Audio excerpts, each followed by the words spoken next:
Well, a 1-1 draw against informed Gainsborough. Are you happy with that result, Graham? Fair result in the end? Yeah, I think a point's a fair result. We spoke with Russ, their manager, after the game, and he was in agreement. It's what could have gone either way, but really, probably at the end of the day, a draw's a fair result. There wasn't too many clear-cut chances in the game. I think we probably shaded the chances, but again, nothing like we don't remember keepers making any importantly massive saves. So yeah, be on end all. I think at the end of the day, a point's a fair result.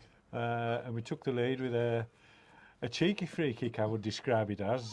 Dav near post, 1-0 up, only to concede right on the stroke of half time.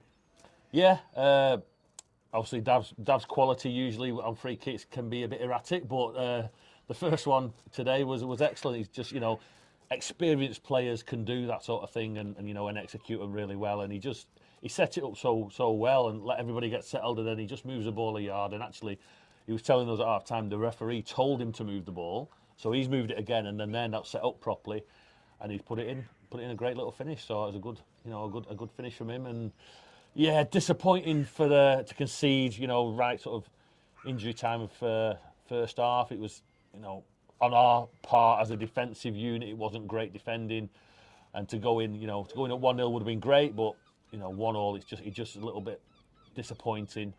You keep it to a clean sheet at half time, we end up winning the game, but unfortunately, they've just nicked it in, and it is what it is. But like I say, points a fair result, and I think both teams did really well. A bit of a stalemate second half, would you agree? Yeah. Like I said, not many really clear-cut chances. A lot of midfield work, a lot of long balls from them, which is it's worked effectively for them down the middle of the pitch, and we've sort of mopped that up really well today with Connor and Effie there. They've done really well.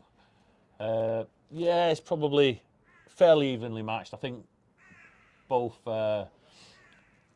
teams and both benches were a bit flummoxed with some of the decisions at times, but listen, it is what it is, and it was a tough pitch to play on. Although it's been rolled this week and it's better than it was last week, it's still a little bit bobbly, and it's that's what you get at this stage of the season. It's tough. You've got to manage the conditions as well as anything else.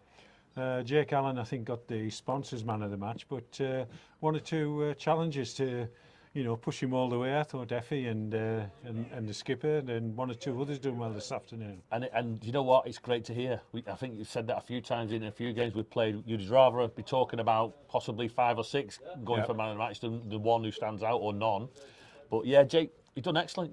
Since he's come back in and joined in with us, he listens. He wants to do what maybe be a better player for himself. He listens to what you want to do, and tactically he's quite astute.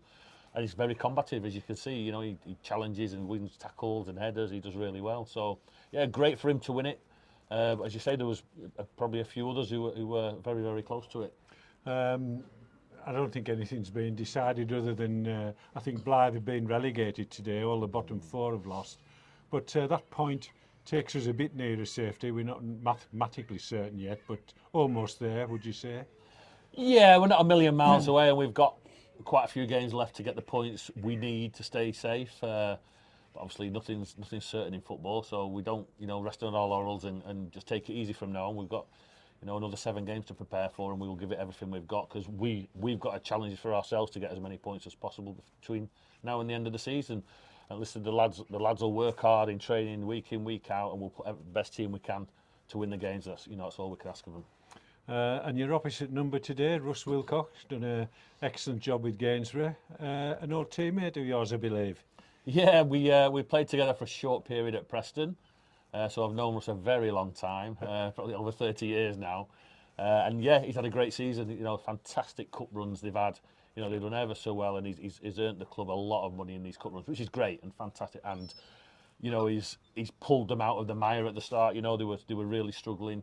And obviously they played, I think, near enough all the games in hand. I think they've got one more game in hand to play, and they're about 10th in the league or something like that. The steady away, he settled them down, and I think they'll only get better next season. So he's a good manager, he's a good coach, and the backroom staff as well are very good. So I think he'll do really well for him. Macclesfield almost there. They're going to win the title. Who do you see as the sort of playoff contenders?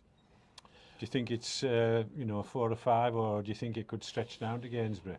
I don't think it'll stretch as far as Gainsborough, but I think generally it's the same every year, isn't it? I think there's usually this time of year, if you go on a little decent run, you've got a chance.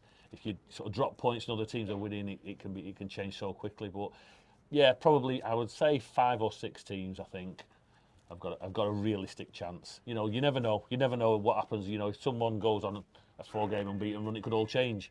But I think there's probably 5 or 6 teams who are there or thereabouts. Graham, well done today. Good point. A point needed to safety. Cheers, Steve.